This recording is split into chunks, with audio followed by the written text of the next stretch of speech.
I think she's going great. I think that I expect her to do great at New Zealand. That's what we're aiming at. She should get in the low 58s at New Zealand. How about the 200 metres? 200 metres, I think she'll go well in the 2.3s at least. It's going to be great competition over New Zealand, and that's what she's looking forward to. Their world record time. Do you think a world record could come to Newcastle? Within 12 months, I'm sure it will. I think she's capable of doing it within this 12 months. She's getting stronger all the time. That's why we've switched to the butterfly to strengthen her up. She is competing in medleys, I believe, at the state championships at the weekend.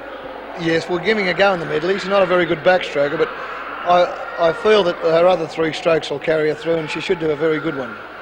It's just something that can give a bit of variety in her training. How did you feel about your performance in the state titles at the weekend? I was really pleased about them, especially the 200 butterfly. You hadn't competed in that race before? No, not in the state championships. How far do you think you can improve in the freestyle, the 100 and 200? I don't know yet. I'm just going to keep on building up and see what I can do. What is your actual aim in your training at the moment? Is it the New Zealand Games? Yeah, I'd like to be at my best then. How do you think you'll go against Shirley Babashoff, one of the world's top swimmers? Well, I've never swum against her before, but I'd just like to see how I go. I'm not sure yet, but she's pretty good, so I don't know how. Les seems to think that a world title is in the offing. Do you think you could get the world title in the 100 or possibly the 200? I'll be trying, but there'll be a lot of other good swimmers there too, so I don't know.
For some time now, the conservatorium here in Newcastle has had a new head, but only today is he sort of firmly in residence.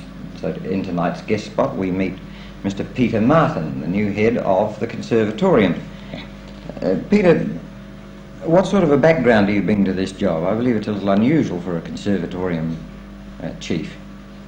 Well, if you mean a background in music as a singer, it is a little unusual, I think. Most music administrators have been academic musicians.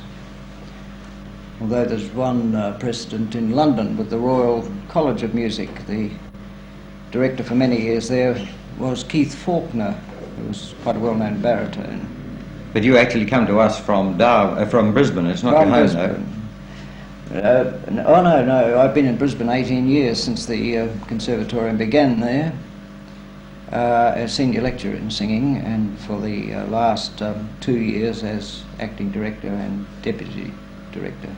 Well, at such a distance, do you have any preconceived ideas of Newcastle, or are there any weaknesses here you want to rectify or strengths you want to add to?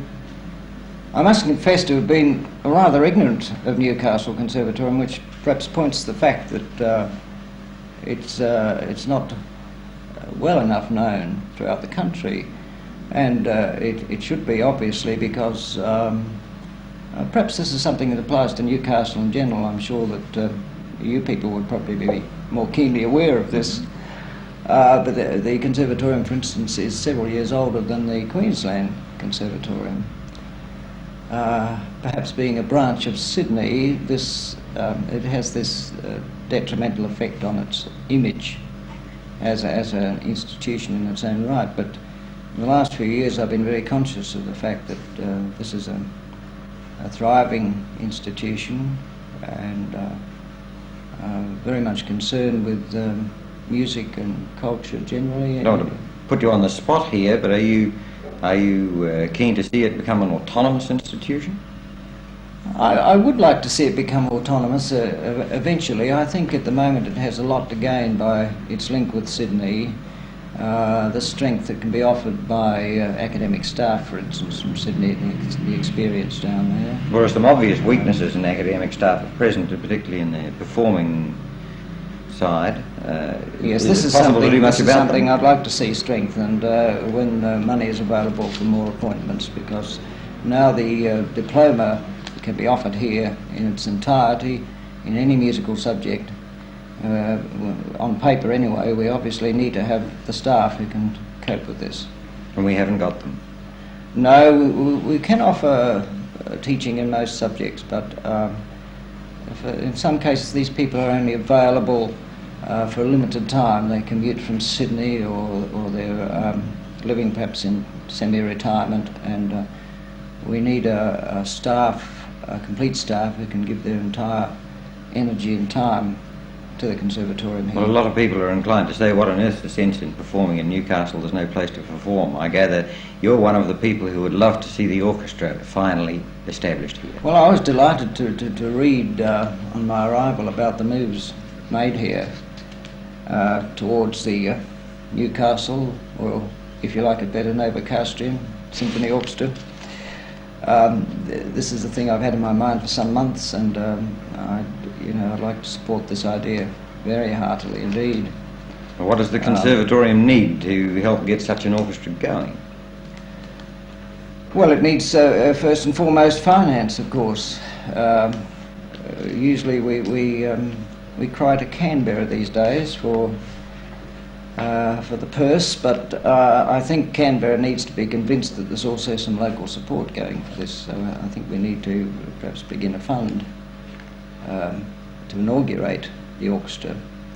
However modest it may be in the beginning, perhaps a smallish chamber orchestra or theatre orchestra, but the eventual aim of a full symphony orchestra, a city of this size should surely be able to support, and it deserves such an orchestra. It sounds as though you're a great believer in community participation in the conservatorium and vice versa. And vice versa.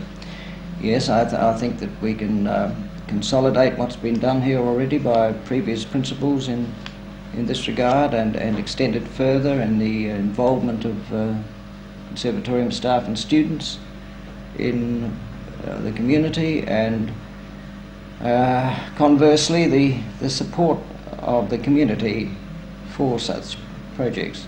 Well, that's a pretty fair mouthful for the community in Newcastle to start with. An appeal for support to get an orchestra and greater participation of the conservatorium. Allow me to welcome you to Newcastle. We are pleased to see you here as the head, and I hope your stay here is enjoyable. Thank you, Murray. I'm looking forward to it tremendously. Our guest, the new head at the conservatorium here in Newcastle, Mr. Peter Martin.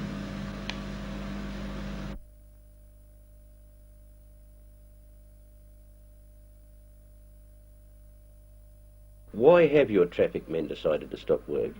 The stop work meeting is the result of a off-duty rank and file meeting which was called when the department informed us there will be further conversions to one-man operation from January 11th. This will cost about 16 men, or 16 shifts out. It was originally 20. It'll mean about 4 or 5 men less in the roster, 4 or 5 less jobs. And they informed us from the public holiday in January the 27th, there'll be 64 shifts less rostered on public holidays, or 640 shifts less per year. This will mean a further reduction in jobs by about 3 or 4. When you say a reduction in jobs, does that mean men will actually lose their jobs, or they'll just be getting less money? No, they just don't replace men, and the service dwindles to that extent.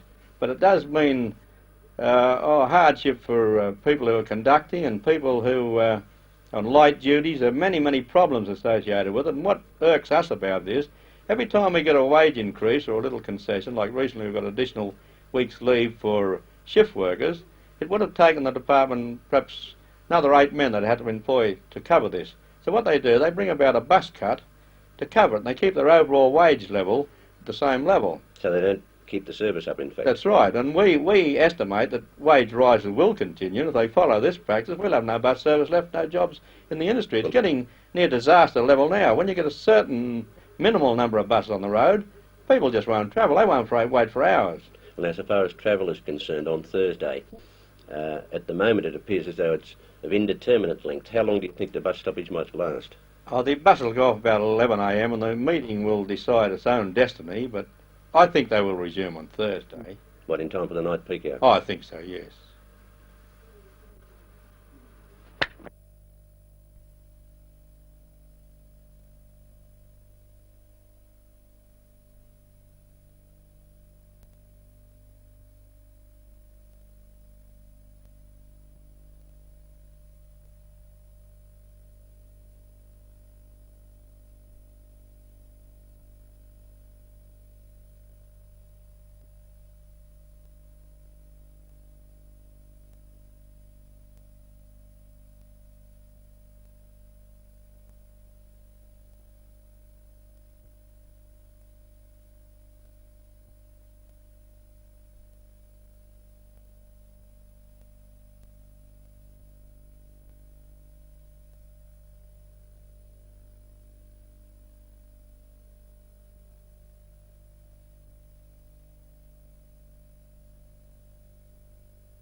Well, there's been a program running at Wickham for the last 2 years after school, and the Australian government have given us a grant of $3,000 to continue it over the holiday period.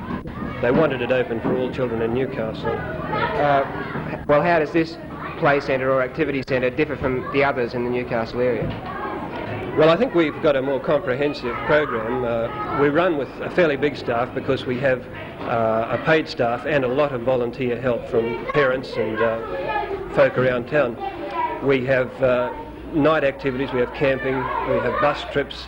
There are just all kinds of activities in the thing, and a lot of them don't take place at the centre. We sort of coordinate activities away from here as far as possible. What is the whole aim of the centre? What's the philosophy behind it?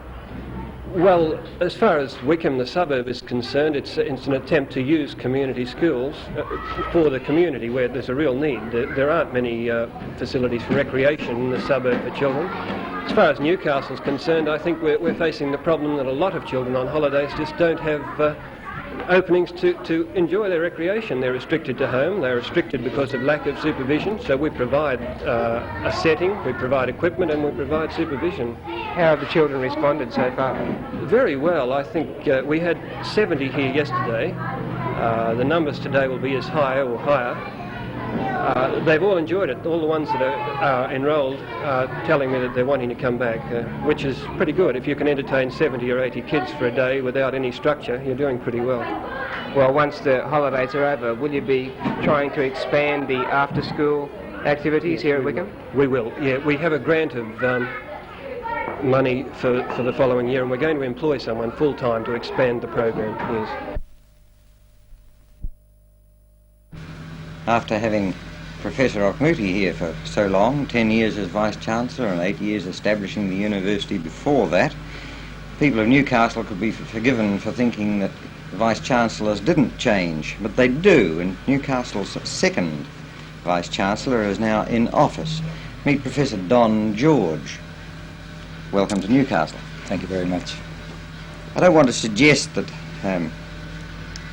you're loud in your own praise, but what particular qualities are needed for a Vice-Chancellor? It's an unusual job. Well, I think it is a difficult job. I don't think that one knows whether one's going to be a success at it until one has the chance to try. But I think you have to be interested in broad educational issues. You also have to be interested in people. Perhaps that's true of many jobs in management. Did you always want to be an academic? Yes, in fact, that was what brought me to Newcastle the first time. I did my own training at the University of Sydney in science and engineering, and my first appointment was to the Wood Street Technical College back in 1949. I had 5 years teaching before I went out to the practical world outside, and then came back to university teaching in 1960. And then you were teaching in Sydney. Surely the atmosphere at Sydney University must be vastly different from here. Well, it was vastly different when I went back on the staff in 1960 to when I was a student in the mid-40s. The University of Sydney, of course, is an establishment now of some 17,000 students and over 1,000 academic staff, which virtually makes it a city or a small country town on its own. I think one of the real attractions of coming to Newcastle in this particular position is that a lot of those problems shouldn't be ours, at least not for many years. Are you attracted by the fact that this is a young university still growing? Well, I think it's always an attractive proposition to be associated with something that has to be developed. The main thing, of course, is that the hard work, I think, has been done by the team under Professor Okmuti. It's a tremendous tribute to him, the wonderful campus and the excellent academic work and teaching going on. I'm very privileged in that regard. I don't have to start, but I will have the challenge of seeing it grow on from the stage. I realise it's far too early to ask you what you're going to do with the place, but do you bring any sort of burning ambition? Have you always wanted to do a particular thing? No, I don't think so. I don't think I can isolate a single factor. I am still interested in my own profession of engineering and engineering science. I would like to still do some work in that. I have a particular interest in energy, and that, of course, is such a topical and important matter for us all in the community that I wouldn't like to give up my interest in that entirely. Is it possible to retain your interest in that while being a Vice-Chancellor as well? Well, Vice-Chancellors I've spoken to look very smilingly and pityingly at me when I say that. I think probably everyone embarking upon this job hopes to do it. I'll have to see how successful I am in keeping those interests. Is there anything, and you may be crystal balling here, I suppose, is there anything which is noticeably lacking in Newcastle University? I don't think so. It's, in a decade, built itself up strongly in a whole range of areas, and of course a university exists for many other things but to train professional people, and in its scholarly, scientific and arts type work, the humanities, it has some extremely first-class work going on, and it seems already to be a balanced university in that sense. On the other hand, of course, the development of medicine is a tremendous single factor in the change that will take place. The students, of course, will therefore, in yet that area and still further ones, be given the chance to study locally as against going away from home. And I was very interested in the paper this morning to see a few faces of the bright young kids of today and to see what they wanted to do. The two top ones in that article were headed for Sydney in disciplines we don't offer yet, but perhaps in a few years they'll be looking to us instead of having to go away. Well, this year's intake of bright young students hasn't quite arrived. No. Do you think that the students, the bright young people who go into universities, have really changed much in the time you've been associated with universities? Or is it a veneer? Well, I'm the father of two university students, so I better be careful what I say. But frankly, if you didn't enjoy the contact with young people, a university isn't the right place to be. Young people are so stimulating and exciting and want to change the world. It's a privilege, I think all academics share, to be constantly in touch with and helping these young people learn their various disciplines. The particular question you asked about whether they're different, I think they are different, Murray. I think the young people today are much more mature and much more concerned to see they get out of university what they think is relevant to life and to what they hope to get. I think Newcastle's found the very presence of the university stimulating and exciting. I imagine that our new Vice-Chancellor is just the man to see that sort of relationship continue. Well, I'm going to do my very best to help the university and the young people in the whole district that's the challenge which I've come to try and... There is this tremendous interest in what we're doing, and it will be my job to make sure that all these avenues are kept open, that we inform the community what we're doing, why we're doing it, and seek the same sort of cooperation as Professor Auchmuty got so wonderfully in his term of office. I'm sure that you'll find it too, and allow me to welcome you to your first time on television in Newcastle. I'm quite sure it won't be the last. Our guest this evening, Professor Don George, the new Vice-Chancellor at Newcastle University.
John, what was the most significant aspect of Dimboola?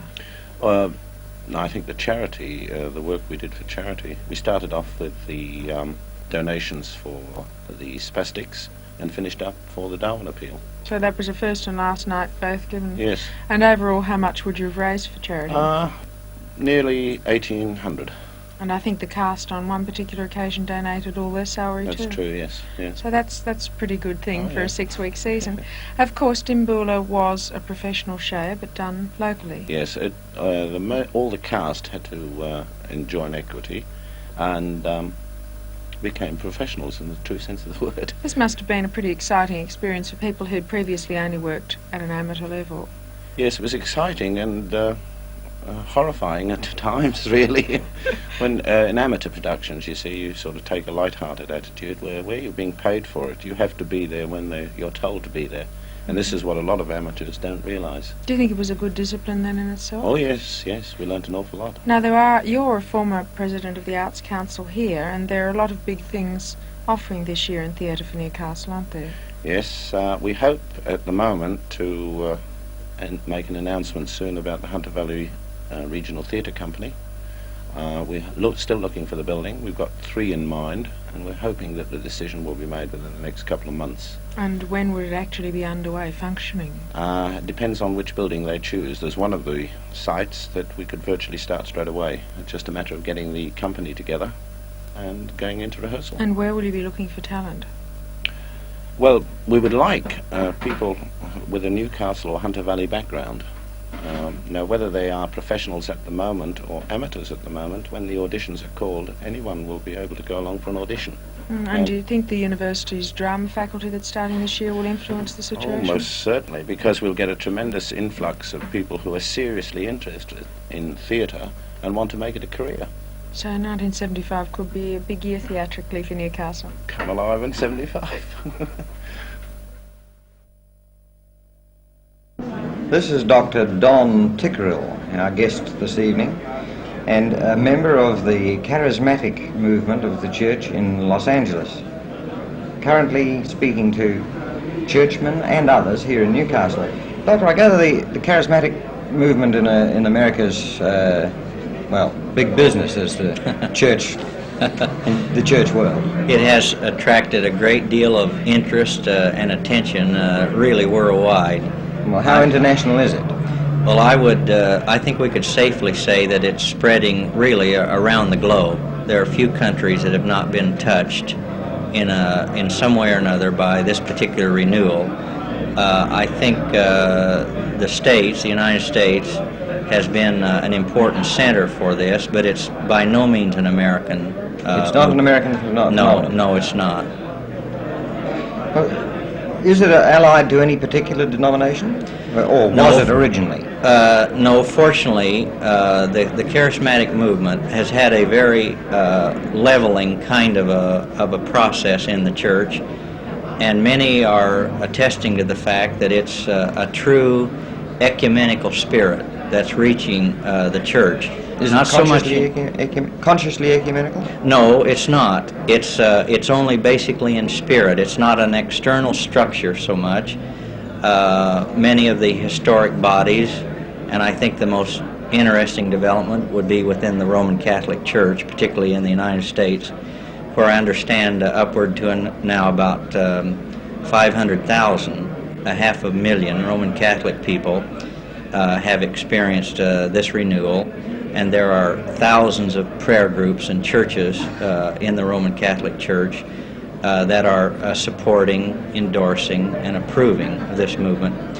And so it's had a very ecumenical influence, whereas before some of the historic bodies were separated from one another almost in a hostile way. Some of these historic bodies, as you call them, were pretty hostile to your movement when it got started too. Yes, there was a certain amount of division that had developed between the classical Pentecostal movement that formed into various denominational bodies, and there was a certain amount of a cleavage there, but there's a healing that's coming now in that direction, and the classical Pentecostal bodies are feeling much more at home in the historical church and vice versa, I believe. Well, does your charismatic movement have any sort of dogma of its own at all that it superimposes on all the churches? I think most people would resist the word dogma, but there are clearly identified experiences that accompany this. It is a rather experience-centered kind of movement with special emphasis upon a kind of a freedom, and many explain that they come into a new sense of love for brethren, new freedom in their own life, and a kind of a new awareness of the of the body of Jesus Christ and the person of Jesus Christ. It's say, really an experience kind of a orientated movement. But you say many people. Now, just who? Are you sort of rejuvenating existing churchmen and Christians, or attracting new brethren to the church? Well, fortunately, this particular movement has done both. It has not been solely an in-growth, intra-centered movement, but it has been used in what we would regard as a wholesome evangelistic thing, in that many people have been drawn to this. New people are being brought into the church through this movement. I don't know whether you've got to answer this one. I don't know whether you have the churches all in your camp now, or whether you are all in their camps, but where do you go from here? What's the future of the charismatic movement? It's not a church in its own right. It's very difficult, I think, to determine what will happen in a kind of a prophetic sense. Many use rather dramatic language, believing that this may be a kind of a final renewal of the church, you know. But you don't claim it as such. Oh no, I don't think anybody would want to be quite that emphatic about it. But hopefully, it seems to be a growing thing, and it is a unifying experience. It's been a freeing experience, and many people are moving in a new dimension of love that they've not known before. I see from the assembly you have to listen to you today. This is certainly a unifying thing. I hope your stay in Newcastle is as enjoyable as you'd wish it to be. And thank you for your time as our guest today, Dr. Don Tickerill from the Charismatic Movement of the Church in Los Angeles. Thank you, Murray. Pleasure to be here.